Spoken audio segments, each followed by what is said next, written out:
ভারতে বসে শেখ হাসিনা বাংলাদেশ ধ্বংসের চক্রান্ত চালিয়ে যাচ্ছেন বলে মন্তব্য করেছেন। ত্রয়োদশ জাতীয় সংসদ নির্বাচন ঘিরে দুভাগে বিভক্ত এখন রাজনীতির মাঠ। আগামী জাতীয় সংসদ নির্বাচন প্রলম্বিত করার চেষ্টা চলছে বলে সন্দেহ করছে বিএনপি। এরই মধ্যে গণপরিষদ নির্বাচন, নতুন সংবিধান, সেকেন্ড রিপাবলিক ও জুলাই ঘোষণাপত্র ঘিরে সময়ক্ষেপণের আয়োজন করা হচ্ছে বলেও মনে করে দলটি। আমরা ভুলে যাওয়াতেই এরকম ভাবে ধর্ষকরা বিচারের বাইরে চলে যাচ্ছে, তারা ছাড়া পেয়ে যাচ্ছে। গ্লোবাল ইন্টারন্যাশনাল উইমেন্স ডেতে যে অ্যাকশনকে অ্যাক্সেলারেট করতে হবে, ডিসাইসিভ কোনো ডিসিশন দিতে হবে এবং অ্যাকশন নিতে এত গড়িমসি কেন? আমাদের প্রতিবাদ প্রতিনিয়তই জানাতে হবে, এটা বন্ধ করা যাবে না। আমরা যখনই বন্ধ করব, তোমরা মনে রাখবা এটা আবার ঘটতে থাকবে। এটা সমাজের কীট, এটা সমাজের রন্ধ্রে রন্ধ্রে ঢুকে গিয়েছে, এটা সমাজ থেকে উত্থান করতে হবে। এই জুডিশিয়ারিং নামে, লেজিসলেটিভের নামে, এক্সিকিউটিভের নামে, আপনার এই পলিসি ইমপ্লিমেন্টেশনের নামে এত প্যাচের দরকার। সার্জিস ভাই আসছে আর কি, এবং তিনি আমাদের সবাইকে নিয়ে বসে যথেষ্ট অনেকবার ক্ষমা চেয়েছেন। আমরা এখানে সকল ভার্সিটির সবাই উপস্থিত ছিলাম এবং তার ভিতরে সে ক্ষমা চেয়েছে। এরপরে সে আমাদের দেখাতে ছিল যে 5ই আগস্টে যে ফাইট জোনগুলো আছে, আমরা ভাবলাম যে তাকে দেখাই এবং তাকে নিয়ে যাওয়া হলো নর্থ আতের সামনে। সেই সময় সে নিজেও দেখবেন যে ভাই পোস্ট করতে ছাত্র দলের যে নেতাগুলো আছে তারা মনে করেন যে ওখানে মানে উত্তেজিত করার মতো স্লোগান দিচ্ছিল। তারপরে আমরা সাজিদ ভাইকে বলছি যে আপনি দিকতে চলে যান, কিন্তু সে না দিয়ে সে যেহেতু শুনবে, কারণ সে তো আমাদের সঙ্গে এটা সমাধান দিয়েই আসবে এই ঘটনার, যে ঘটনা নিয়ে ওরা স্লোগান দিচ্ছে।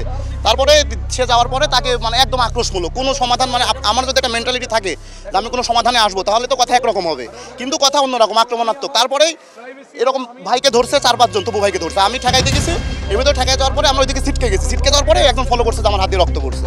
তারপরে দেখি যে এরকম, আমি তো মানে সেরকম কোনো বুঝতেই পারিনি যে কীভাবে কী দিয়ে কেটে দিল। আমি সরকারের কাছে আহ্বান জানাচ্ছি এবং বিএনপির হাইকমান্ড মিস্টার তারেক রহমান সাহেবকে আমি আহ্বান জানাবো যে আপনার দলের নাম বেচে যদি কেউ এগুলো করে, আপনার দলের নাম ক্ষুণ্ণ হবে। আপনার এই ধরনের মানুষদেরকে দলে আশ্রয় প্রশ্রয় দেওয়া উচিত না। অনিতলম্বে তার বিরুদ্ধে দলের শাস্তি নেন। আহমেদ শাকিল এবং মাসরুফ এবং সাথে আরও যারা ছিলেন, যাদের নাম আমি জানি না, তাদের বিরুদ্ধে ব্যবস্থা নেন।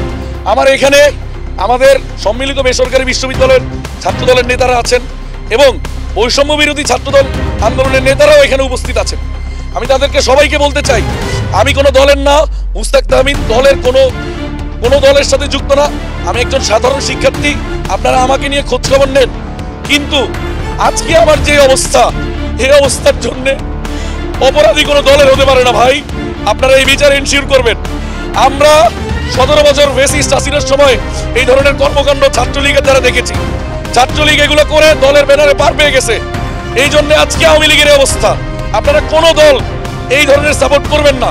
আর আমাদের মতো সাধারণ শিক্ষার্থীদের সেফটি যদি আপনারা রাজনীতি ব্যক্তিত্বরা না দিতে পারেন, তাহলে আমরা সাধারণ শিক্ষার্থীরা আপনাদের বিরুদ্ধে আবার রাজপথে নামবো। সেখানে ভাটরা থানার ওসি সে তো কোনো ধরনের মামলা নেয় নাই। সেখানে যে প্রধান আসামি আহমেদ শাকিল সে ওখানে ছিল উপস্থিত থেকে সে বলেছে, মাসরুফ সহ তারা বলেছে, কি বলেছে তুমি নিজের মুখে বলো, আমার প্রাইভেট ইউনিভার্সিটি থেকে 9 দফার অন্যতম ঘোষক মাশরাফি সরকারকে থ্রেট দিয়েছে আহমেদ শাকিল।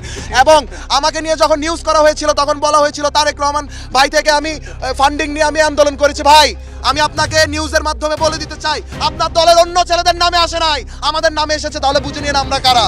এখন আপনি যদি আমাদেরকে সিকিউরিটি দিতে না পারেন বা না দেন, এই থ্রেট যদি আমাদের খেতে হয়, তাহলে এটার উত্তর আপনাদের কাছেই থাকবে। বাংলাদেশ জাতীয়তাবাদী দল তারেক রহমান ভাইয়ের আপনার দৃষ্টি আকর্ষণ করছি, গণঅভ্যুত্থানের আগে আমাদের বলা হয়েছিল তপু মাশরাফি তারেক রহমানের দালাল এবং তাদের কাছে টাকা খেয়ে এই আন্দোলনে লিপ্ত হয়েছিল। তাহলে এখন আমাদের কেন আলাদা করে বঞ্চিত করা হচ্ছে? যেখানে আমরা গতকালকে বলেছিলাম যে প্রাইভেটের স্টেক এখন কোথায়, এখন আমরা যে এই যে এরকম আপনাদের দলের ছেলেমেয়েদের কাছ থেকে আমরা হুমকির শিকার হচ্ছি, আমাদের প্রত্যেকটা ভাই ব্রাদার হুমকির শিকার হচ্ছে। এই দায়ভার কে নেবে? তারেক রহমান ভাই, আপনি যদি আমার এই ভিডিও দেখে থাকেন, আমি মাশরাফি সরকার বেসরকারি বিশ্ববিদ্যালয়ের 9 দফার ঘোষক, সেটা সরাসরি আপনাকে প্রশ্ন করতে চাই। এবং আমার আরও পরিচয় আছে, আমি স্বাস্থ্য কেন্দ্র কমিটির সদস্য, রাজশাহী বিভাগীয় প্রধান এবং নর্থ সাউথ বিশ্ববিদ্যালয়ের ক্রিকেট টিমের ক্যাপ্টেন। আমি নর্থ সাউথকে রিপ্রেজেন্ট করি। ভাই 5 তারিখের পরে আমরা নেতা হয় নাই, আমরা নেতা হয়েছি সে আগে থেকেই। নর্থ সাউথের অফিসিয়াল ফেস আমরা। এখানে আমাদের বড় ভাইকে তাকে স্ট্যাপ করা হয়েছে, এখানে আমাদের অনেক বড় বেড়েছিল, তাকে স্ট্যাপ করা হয়েছে। আমি তারেক রহমান ভাইয়ের দৃষ্টি আকর্ষণ করছি, আপনার দলের এইরকম উশৃঙ্খল মানুষরা আমাদের কি করে থ্রেট দেয়, কোন সাহসে থ্রেট দেয়, তাদের ব্যাকআপ কি? এই ব্যাকআপ আপনি কিনা, আপনি নিজে কিনা, আপনার কথার সাথে আপনার দলের কর্মীদের কোনো কাজের কোনো মিল নেই। জুলাইয়ের ছাত্র জনতার আন্দোলন দমাতে নৃশংসতার পথ বেছে নিয়েছিলেন ক্ষমতাচ্যুত সাবেক প্রধানমন্ত্রী শেখ হাসিনা। আইনশৃঙ্খলা বাহিনীকে সরাসরি নিজেই নির্দেশ দিয়েছিলেন প্রাণঘাতী অস্ত্র ব্যবহারের পাশাপাশি হেলিকপ্টার থেকে গুলি চালানোর। এবার এমনই একটি চাঞ্চল্যকর অডিও সামাজিক মাধ্যমে ছড়িয়েছে। জুলাইয়ে নতুন ইতিহাস রচনা করেছে বাংলাদেশের ছাত্র জনতা। সাবেক সরকারের দাম্ভিকতায় সাধারণ কোটা বাতিলের দাবিতে শুরু হওয়া আন্দোলন রূপ নেয় বৈষম্য বিরোধী ছাত্র আন্দোলনে এবং এক পর্যায়ে গিয়ে সেই আন্দোলন গিয়ে দাঁড়ায় সরকার পতনের এক দফা দাবিতে। অবশেষে গত 5 আগস্ট তীব্র আন্দোলনের মুখে দেশ ছেড়ে পালাতে বাধ্য হন শেখ হাসিনা। তবে তার আগে আন্দোলন দমনে তিনি নৃশংস ও কঠোর পদক্ষেপ নিয়েছিলেন। এবার সেই দমন অভিযানের আরও চাঞ্চল্যকর তথ্য ফাঁস হয়েছে। শুক্রবার সামাজিক মাধ্যমে শেখ হাসিনার একটি অডিও রেকর্ড ছড়িয়ে পড়ে, যেখানে শোনা যায় আন্দোলনকারীদের দমন করতে প্রাণঘাতী অস্ত্র ব্যবহারের পাশাপাশি হেলিকপ্টার থেকে গুলি চালানোর নির্দেশ দিচ্ছেন স্বয়ং শেখ হাসিনা নিজেই। সবাইকে বলা হচ্ছে যে যেখান থেকে টোকাটা পাবো দেখে ফেলবে, আর যেখানে গ্যাদারিং দেখবে সেখানে ওই উপর থেকে এখন উপর থেকে পাচ্ছি অলরেডি শুরু হচ্ছে।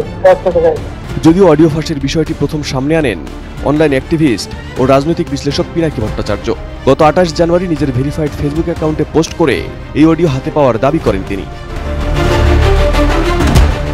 গত 7 মাসে দেশে মব জাস্টিস সহ অস্থিতিশীলতা সৃষ্টিকারীরা কঠোর নজরদারির মধ্যে রয়েছেন বলে জানিয়েছেন তথ্য উপদেষ্টা মাহফুজ আলম। তিনি বলেন, যার বিরুদ্ধে তথ্য প্রমাণ মিলবে সে যে দলমত বা ধর্মেরই হোক না কেন কঠোর ব্যবস্থা নেওয়া হবে। বিকেলে সচিবালয়ে এক সংবাদ সম্মেলনে একথা বলেন তিনি। এ সময় মিথ্যা সংবাদ প্রচার নিয়ে ব্যবস্থা গ্রহণেরও হুঁশিয়ারি দেন তথ্য উপদেষ্টা।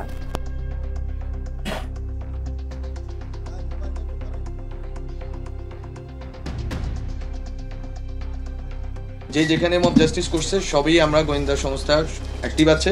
আমরা আরও বলছি প্রোঅ্যাক্টিভ ওয়েতে সব নজরদারির ভিতরে আনার জন্য, এবং বিশেষ করে এই যে হিজবুত তাহরীরের মিছিল থেকে শুরু করে যেখানেই আমরা যাই, যেটা প্রত্যাশা করি না সেটা হয়েছে বিভিন্ন ধরনের নন কোঅর্ডিনেশনের কারণে। আমরা বলছি যে আজকে থেকে আমরা চেষ্টা করব কোঅর্ডিনেটেড ওয়েতে সবগুলো তথ্য গ্যাদার করে যেই অপরাধী তাকে ওখানেই আমরা গ্রেপ্তার করব।